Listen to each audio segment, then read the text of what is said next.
And so, on behalf of the Board of Directors, it is a great honor to present to Mr. B's worthy heir the $15,000 tax-free cash prize and the Herb Block Award to Tom Toles.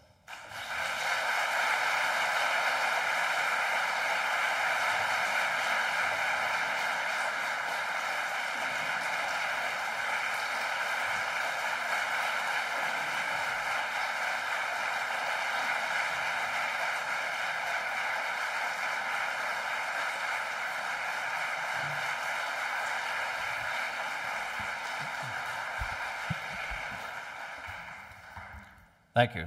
You are definitely not the same people that comment on my blog. Okay. I spend a lot of time behind a drawing board, and lately I actually spend a lot of time behind a drum set also. I do not spend a lot of time behind a lectern.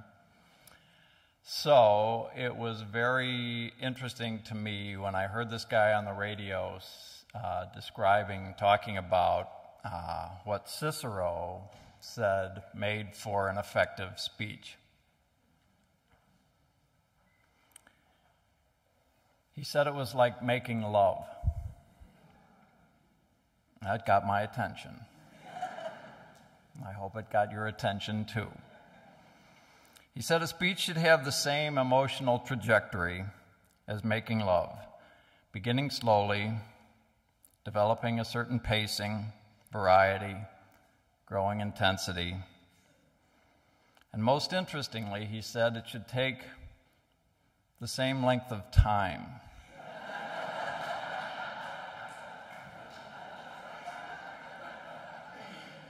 So in conclusion,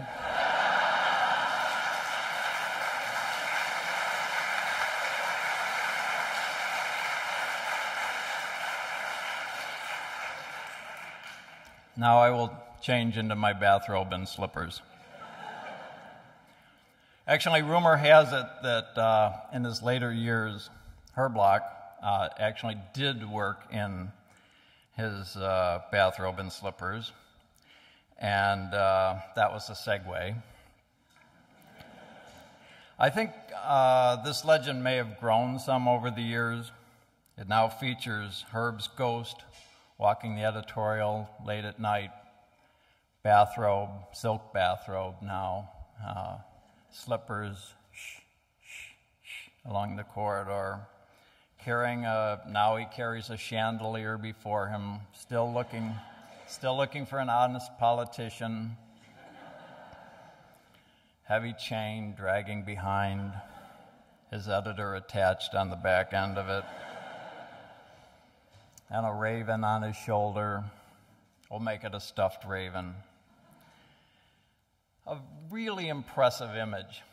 Now, how am I supposed to compete with that?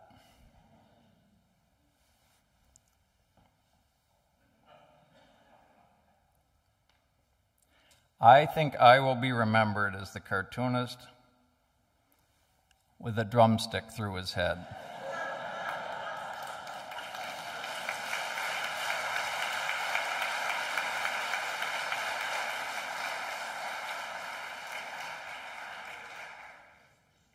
Yes, I not only hear a different drummer, I am the different drummer.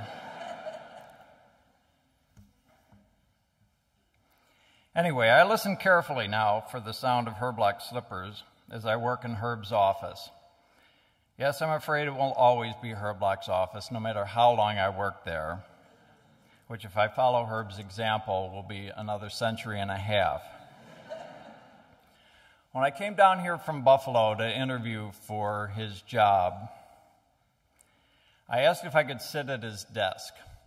Now, I'm not sure that that was an appropriate question to ask in an interview, but gosh, I mean, there it was. It's an impressive desk. It's the cartoonist's desk. I wanted to see what it felt like. I wanted to see if my feet would, dangle and not touch the floor. I wanted to see if I felt like I could fill his shoes. I thought he wore shoes.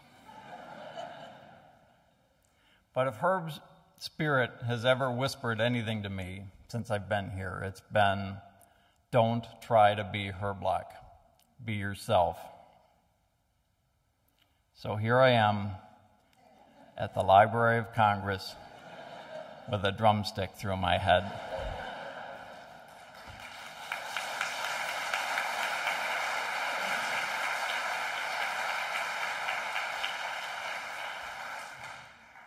The removal of the drumstick signals a turn to seriousness.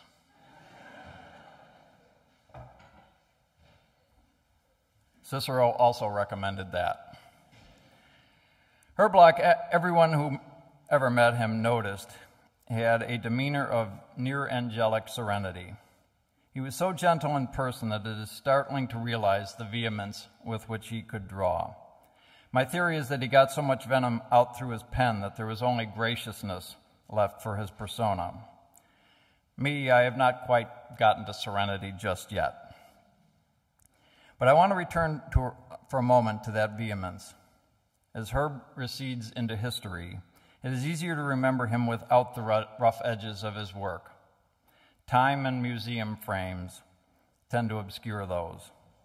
But it is precisely those rough edges that we need to remember, because when you believe in something and care about it, that will sometimes manifest as vehemence, and vehemence has rough edges.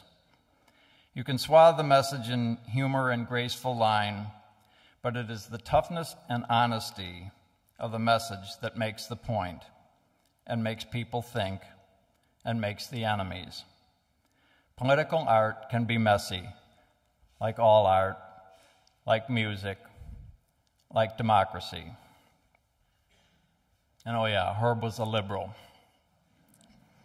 Now there's a fearful danger of turning an acceptance of an award into a litany of thanks to people that you don't know and don't care about.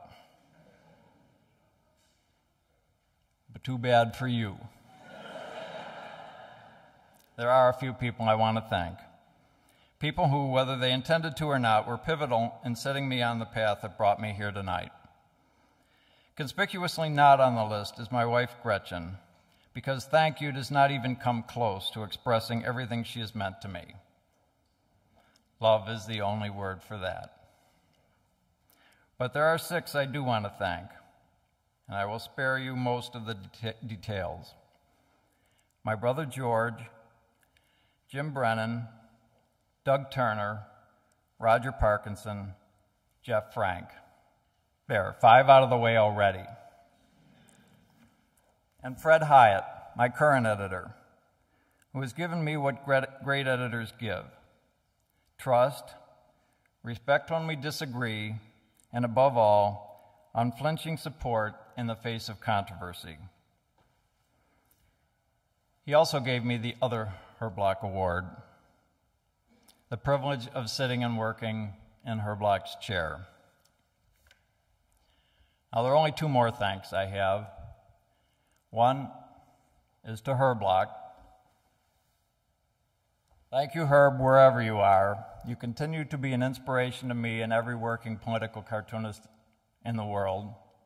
Thank you. By the way, the pen is now heavier than the sword.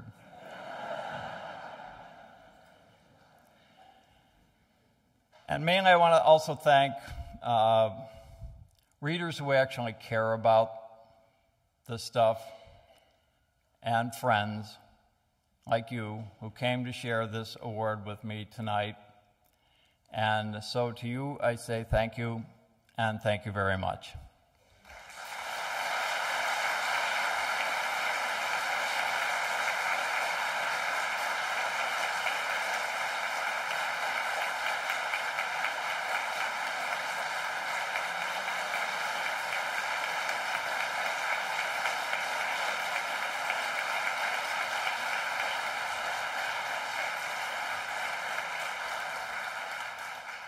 I hope it was good for you too.